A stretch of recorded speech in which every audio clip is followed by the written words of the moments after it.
welcome to GATEtv for yet another episode of Unlocking the Gate. The whole purpose of this series was to give you the opportunity to know some of the people that you're used to seeing on the pitch and some of the people you're used to seeing off of the pitch. And I'm really looking forward to this chat with our safety officer, Margate lifelong supporter, Peter Cove. Peter, thank you for coming on Unlocking the Gate. Firstly, how have you been keeping? It's been not just through the pandemic times. It's been a hard 2.5 years for me. Sharp, getting knocked over by that, what they class as terminal illness, having to go through all the chemo and everything, but very rare form of autoimmune disease on top of everything outside. But I'm still fighting back. I'm still not 100%, but, you know, looking forward to getting back involved in football, which gives me something to concentrate my mind on. So, yeah, getting through it. It's been hard. I know it has for you. You're an absolute warrior. And I know for a lot of people, myself included, when we arrive at Hartsdown Park, seeing you there just kind of lifts our spirits. And I know for sure after your ill health, I managed to see you at Hartsdown Park for a little while, and then the season got curtailed, and we'll talk about all of that throughout this episode, no doubt. But I'm glad you're doing well and you're feeling okay at this current time. So Peter, let me take it back then. How did your love of Margate Football Club come about in the first place? Well, basically, I think, you know, going back to my dad used to take me up to Hartsdown when I was a young lad, something like about 7 years old. So, giving me age away, 1957, and the old Kent League days. And we used to walk up College Hill from where we lived down by Dane Park there, and my little legs thought, I don't like this hill. And then we got down the other side, and then there'd be another big hill to climb up Hartsdown. But, you know, once you got there, it was certainly worthwhile. The experience, the atmosphere in them days of the football. Margate playing in the old blue V with the white piping shirts, short sleeves, and the boots halfway up their ankles, and, you know, fantastic memories. But yeah, it was good. I really enjoyed it, and that's really how it all started. By the time I got to 11 years old, I'd getting up there on my own and doing my own things, you know, and continued ever since. And you mentioned it there, the love affair obviously started when you were 11 years old, and you've seen match day experiences grow from there. Talk us through kind of your memories of going to watch Margate from that very moment. Well, yeah, 7 years old, actually. It was 11 when I managed to escape my dad's grip and get up there on my own and misbehave. But yeah, it was a great atmosphere, Charlotte. It's very different today because obviously with the current economic situation, not current, I mean, what's been going on for years and years now. I mean, Thanet has been a bit of a deprived area. But I mean, people just haven't got the money and everything.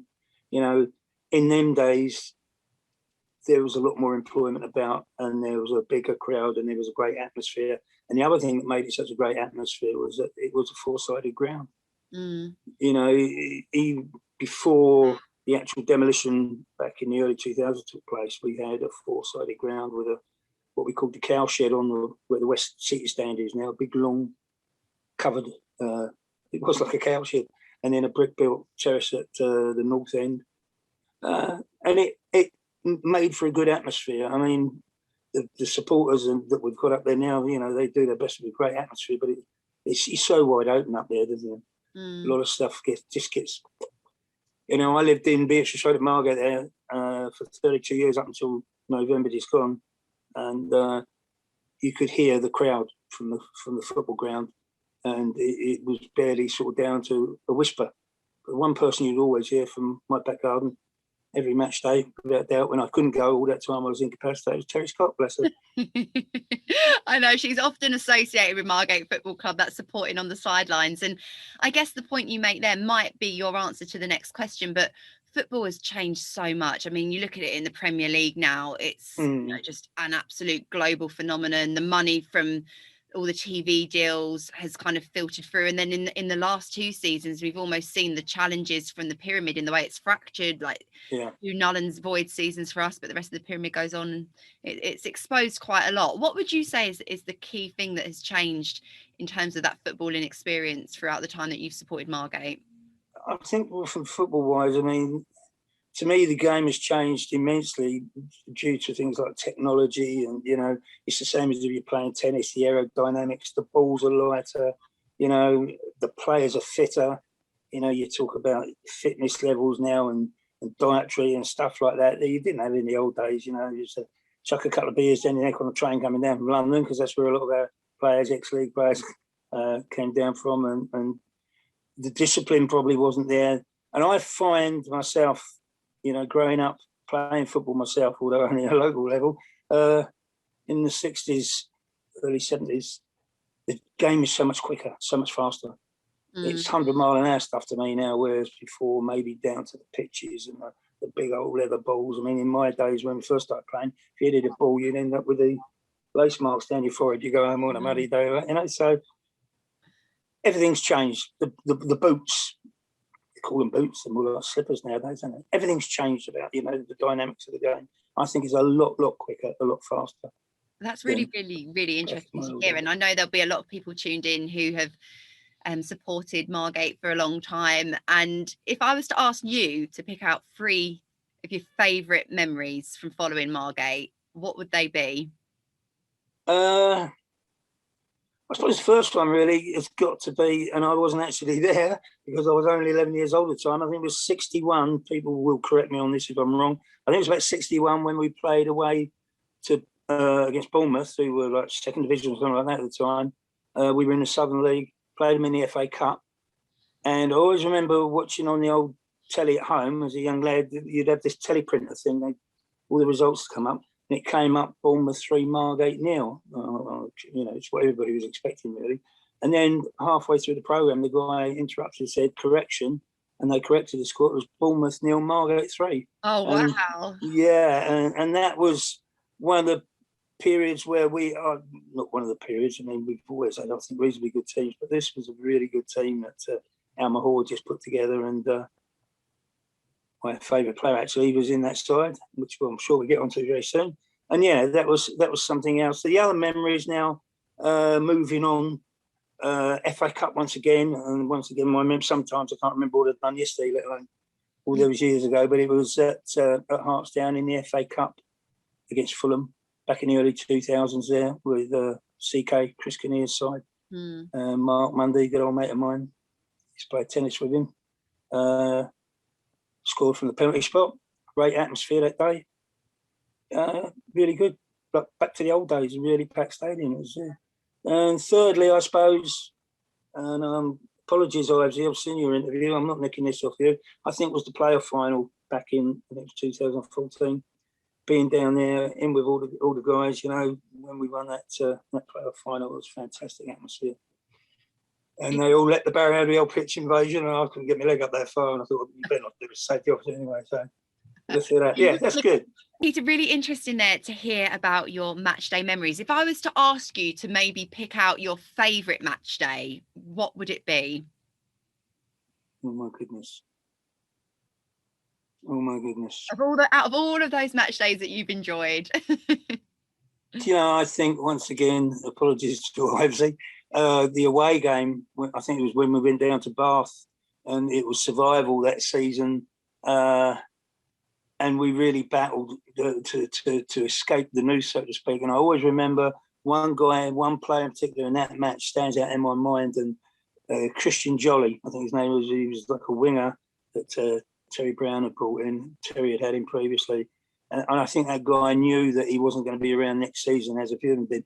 But he battled his heart out, and down the end where we were in the second half, getting towards the end, every time the guy picked the ball up, I mean, he was a fly out, but he'd get down in that corner and he'd hug that ball and, shroud it off from other people. And it was brilliant, and it really pumped everybody up. And that sticks out in my mind. It was a good day. Bath was a good day because we made about 3 days out of it, stayed at a hotel, like Jeff Ryder, who was the club doctor, and couple of other people, and we had a good 3 days down there. It was nice. Oh, those weekends away, those weekends based around football, I really can't wait for them to return. And you've mentioned a few players throughout the interview so far, but again, looking back on the time that you've been a Margate supporter and you've followed them here, there and everywhere, what players spring to mind as those that really impressed you, those that you really liked? Numerous. I don't know where to start. I mean, once again, going back to the old memory thing, but I've got to say, when I was a young lad, I started off playing in goal, would you believe? And a couple of my brothers were keepers as such, and then we were some trials at school, and this other lad they put in goal was a bit younger than me, and he had big ambitions, and he put my jumper on. They put me out on the field, and after the match, the guy running the school football team said, "Cove, you're not in goal. That's too constructive." He said, "I want you out on the field. You're more destructive." So that was the end of my goalkeeping career. But I've always had a thing about keeping. And when I was playing local sort of league football back in the 60s, 70s, there, if anybody got injured, it was straight in goal and everything. So 1961, that team again. I mean, we've had some great keepers at Margate, some really terrific. Phil Smith, Steve Botel, Chick Brodie, ex-Brentford Football League player. But there's the one man that stands out for me, Brian Hughes. Fantastic keeper. I've kept in touch with him. What's impressed me so much with Margate, a few years ago, is a chap named Jeff Trice got this history site up and running. You're probably well aware of it. He doesn't do it anymore, unfortunately, but what a fantastic site. And it was through that I managed to track down Brian, who I've been thinking about a lot, my hero, my idol, and a lot of door knocking all around the Medway towns while I was meant to be at work. Introducing myself to people like Brian Hughes, who was one of them was a big hippie with a big beard and all his dinner around his chops. I've never played football in my life, mate. But track that guy down. Fantastic player. Always remember standing behind a goal, the Hearts down goal. We was playing Wimbledon one day in a Southern League match, and he made off some fantastic save where he sort of turned in the air, going the wrong way, flipped the ball around. All the Wimbledon fans were saying, "Okay, why don't they get another blooming keeper? It's Brian Hughes. He's a pain. He's all right." He was good. He was my favourite player, and I've got a few. And you got a few. Oh, Eddie Clayton from the 70s, an ex-Tottenham player, Eddie Clayton. What a classy midfield player that was. I could go on. There's endless loads of them. Stop. I think as well, it really gives people an insight into sort of the heritage of our football club as well. And I'm going to touch on it later on about our plans and what we want to do for a big year coming up. But in terms of more recent history, and I suppose since in the last couple of seasons, what players would you pick out as ones that you've really enjoyed watching? Over the last few seasons, a bit of a difficult one for me. Really, shock, because I've missed quite a lot of time with that blooming illness. But Chris Kinnear brought some fantastic players to the club. He really did. That man had such a nose for, and he had a scout. He brought some great players in. One of them being our current manager. I've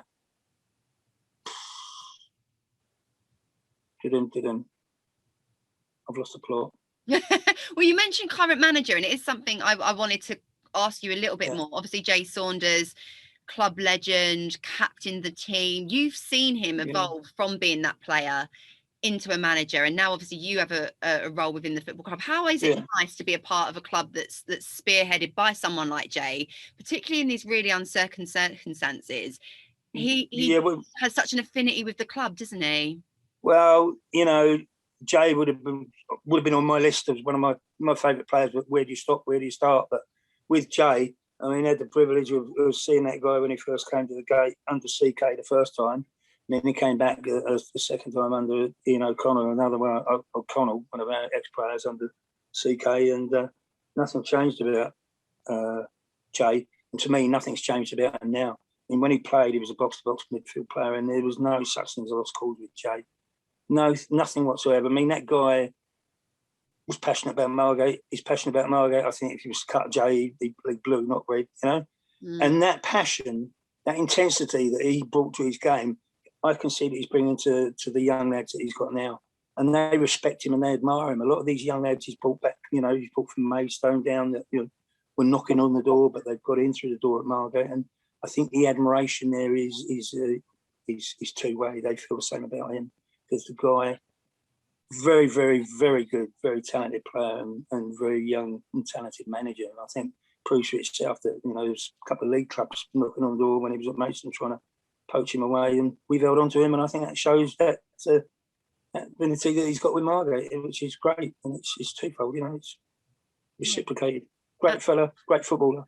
Absolutely. And you went from being a supporter to having a more active role behind the scenes at the football club. Can you tell us a little bit about that role and how long you've been doing it for?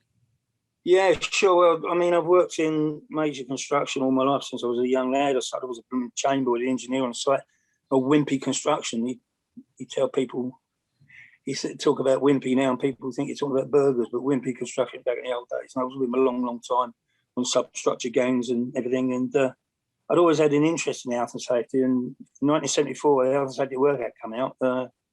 Wimpy had one of the first safety officers in the country, and we used to terrify the life out of him, swinging off 16-foot shutters, going through trees on the end of a crane. And, you know, my ex-boss took me to a Wimpy reunion in Maidstone, a dinner about 5 years ago, and introduced me to everyone. Said, "Do you remember Peter? Yeah, you won't believe what he's doing now, health and safety, you know." But I think you've got to actually do the job, experience it on site to be that cute to be able to do the safety job, you know. And basically, I'd been doing a safety. I didn't actually qualify in safety till 2007. I qualified as a health and safety trainer before that, sitting girls trainer, and got my A1 assessors units.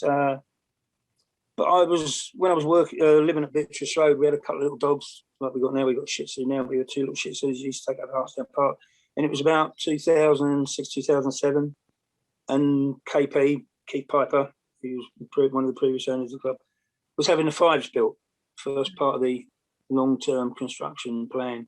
And I used to walk the dogs around there before it started becoming fives. And he was out there looking at his work one day and sort of bossing it. And we got talking because I knew Keith from previous life as a subcontractor. I used to do quite a bit of work for him, and we got chatting and said, "What are you doing now?" I said, "Well, I'm qualified in health and safety, working through Balfour Beatty on major civils, and, you know, is there anything I can do to help the club out?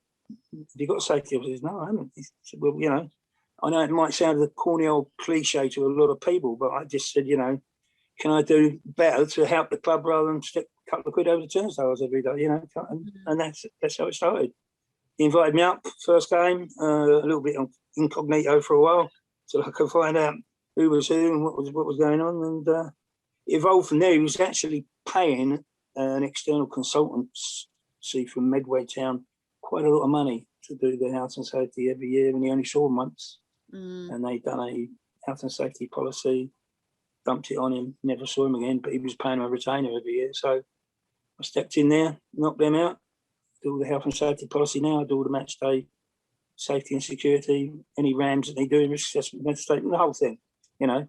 And it's my way of saying thanks to the club, because the club's done a lot for me.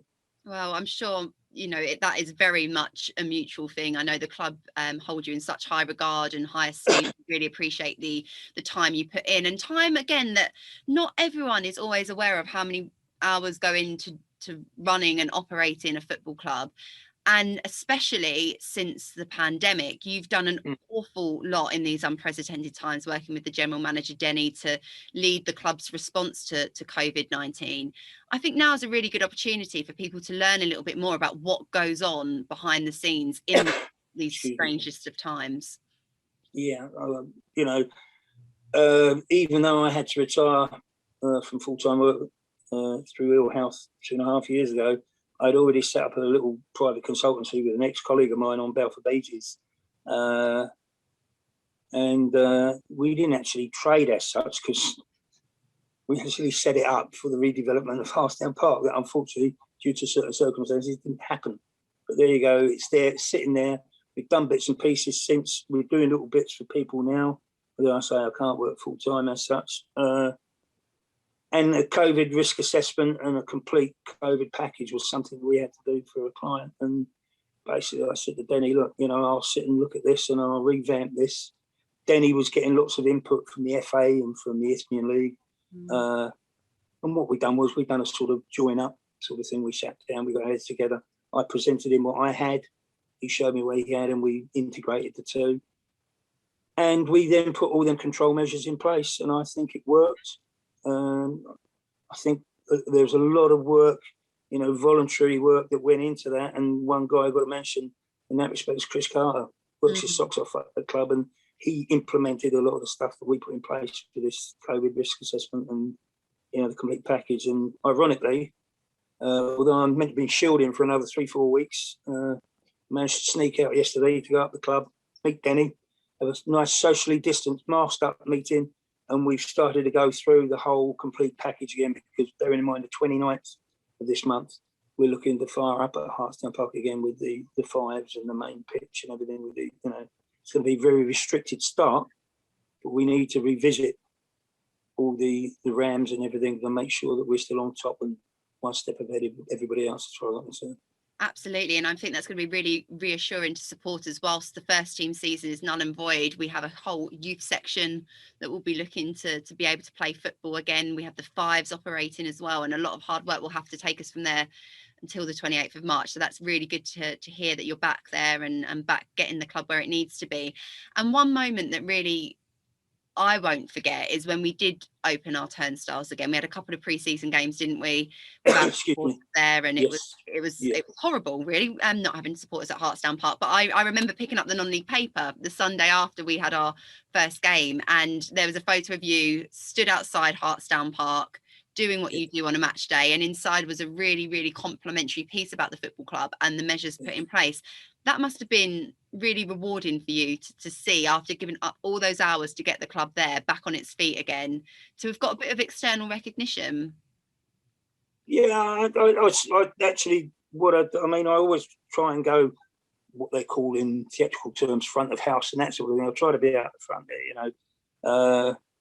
I've got to know a lot of people up there, and you know, like Cove, get a lot of old back chat and all that. You know, it's great, and a bit of banter. I like to be sort of user friendly, for a better word. I saw the guy over the road. I didn't really know he was taking pictures and all that, and I knew nothing about that article until one of the stewards brought a copy up the next match and showed me, and I thought it was good, because I really thought with Denny, what we were doing was very proactive, and I feel that we were sort of leading from the front with this pandemic thing. And I think Sarah Ives, thanks Sarah for the compliment she actually put on the website there. You know, we've got a professional safety officer in Peter Cove, and you know what we're doing, we lead and others follow, and that's the way I like to look at it. I think you're really right there. Having travelled to a lot of other grounds when we were able to, it was definitely up there in terms of the protocols and procedures to keep players and staff and supporters safe, which is ultimately the most important thing. And volunteering is such a selfless thing to do, and sometimes I think we can all be a bit guilty of overlooking it. What's your sort of assessment and take on volunteers who are the lifeblood of clubs like Margate? Well, I think, you know, unfortunately there isn't that many volunteers left now. In saying that, there's not any paid staff as such up there now neither. I mean, it's just a sign of the times. Volunteers wise, I mean, match day, you've only got the stewards really, and myself, and I think Chris brings some guys in. But volunteers really are the backbone of grassroots non-league football at our level, because you just can't generate the revenue to pay everybody. I mean, I don't get paid for what I'm doing now. I'd love to be, but you know, that's not the issue. If I was doing it at Arsenal, I'd expect a lot of money, but I'm doing it at Margate. You know, it's a reality check. We are where we are, and volunteers are needed. I mean, you've got the supporters club now. You had a supporters club a few years back that were very, very proactive in getting the ground all shaped up and that, and Chris has got that under control now. And the supporters club at the moment doing lots behind the scenes to get Margate wider out into the community, you know, which is a different approach to what the old supporters club, but it's all good stuff, and it's all voluntary, and it's everything, you know, really to raise the profile of the club. I've always maintained all the way through that, you know, with all the battles we've had in the past with the local authority at different owners, you know, trying to get things done, is to put a football club firmly on the map. To put a town firmly on the map, you need a successful football club. Absolutely. You really do. And the thing is with Margate, steeped in history, just what we were talking about previously, the FA Cup, the history's there. What we need to do now is try and build on it and, you know, widen that profile.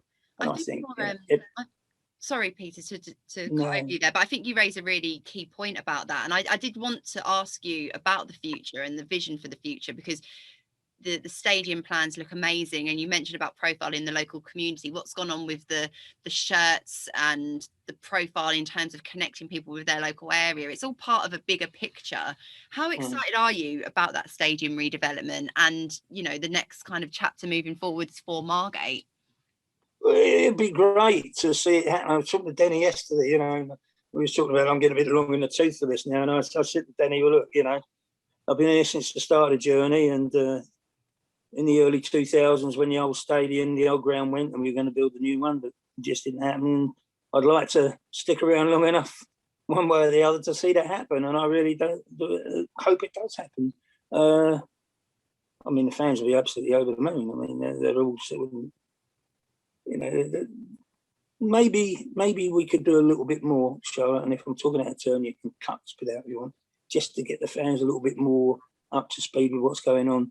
Going back to Keith Piper in his days, he'd call a press conference, have everybody in, sit around a table, and even if he had nothing to tell them, to actually say, look, guys, this is what might be happening, or this is going to happen, would be great, and everybody go away happy. And I think we just need to impart a little bit more information. I'll probably get chewed up by Chris James and everybody else for that, but excited about it, yeah, because by me, but I think it's just difficult circumstances at the moment, isn't it? Hence why we're doing this unlocking. I understand, but at the end of the day, I understand, Charlotte, but at the end of the day, to hear something, even if it's, look, sorry guys, we got nothing updated with at the moment, but this is what we're planning to do and this is what we're working on, it'd be great, you know. And that's not being critical of the club. That's me from sitting there from the supporter side, you know, because I've been sitting with the rest of the guys since 2001 or whatever it was, when we knocked the old wooden stand down, the main stand and everything else. And unfortunately, because of the developer problems at the time, it didn't happen. Still waiting now. And, you know, I want to hang in there. Yeah. I've told, what's his name, Ricky. Rick, who filled in for me as a safety super while I was off. He's after my job. I said, you can't have it until that stadium's built. I mean, that stadium's built, I'll shot off into the sunset, no problem. I'm sure we all will. And it's a really fair point you raised there. And I think we're certainly hopeful to be able to make some updates soon. And looking to next season, it's funny how things happen, isn't it? We've had 2 seasons now, null and void. We're just about to prepare. Well, we're already preparing for next season, and it's going to be a special season. Not only will it have been such a long build up to a campaign, but it's going to be our 125th year. I mean, what an amazing achievement. Yeah. Well, back in 2014, Sharp, myself, Sarah Ives and we arranged a Legends Day, and we got a lot of the ex-players down, a lot of people from the 60s, ex-Football League players and locals like Mark Mundy and people like that. And then one of the other lads a few years ago brought in a lot of CK's players on a Legends Day. And I think the supporters now, there's a guy who's been in touch with me, Phil Cove has been in touch with me and asked me, wants to have a chat with me about ideas, what we can do. And that's one thing that I'd like to work around again. If we could reinvent that Legends Day and bring a lot of faces back from, you know, down the years, I think it would be great. Yeah. I'm still in touch with a hell of a lot of them. I speak to, Brian Hughes quite regularly, Phil Amato, people like Dyer, Brian Clifton are still local, Mark Mundy, Paul Land, they're all still around. So there's lots and lots of people, and we could really, you know, have a good day or whatever it takes. I've got a feeling already that next season's going to be special, not only because of the context going into it, not only because it's 125 years, but like you say, we're all going to go away now and cherish our football a little bit more. That's certainly what, you know, Jay was saying, and the players that I've spoken to. We're all going to appreciate football a lot more. We're all going to appreciate non-league football a bit more, and plans are already afoot for how we can celebrate.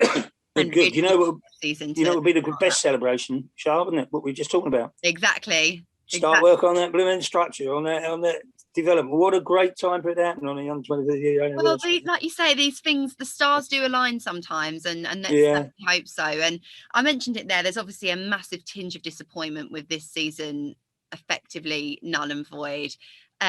Are you counting down already to that first day of the season, which I imagine in August time?